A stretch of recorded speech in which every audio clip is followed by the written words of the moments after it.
ನನ್ನ ಎದೆಯೊಳಗಿನ ಸ್ವರ ನುಡಿಸುವ ಕೈಗಳೇ ನಿನದು. ನಿನ್ನ ಕೈಗಳ ಜೊತೆ ಕೈ ಸೇರಿಸಿ ಜಗವ ಕೊಳ್ಳು ಮನಸ್ಸು ನನದು. ಈ ಸುಂದರ ಬೆಳದಿಂಗಳ ಈ ತಂಪಿನ ಅಂಗಳದಲ್ಲಿ ನನ್ನ ನಿನ್ನ ನಡುವಿನಲ್ಲಿ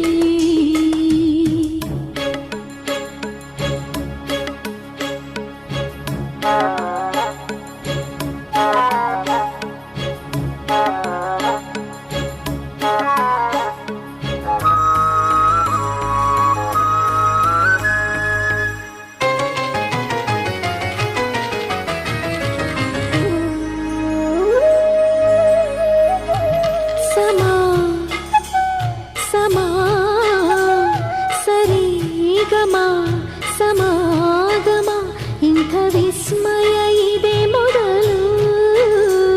ಘಮ ಘಮ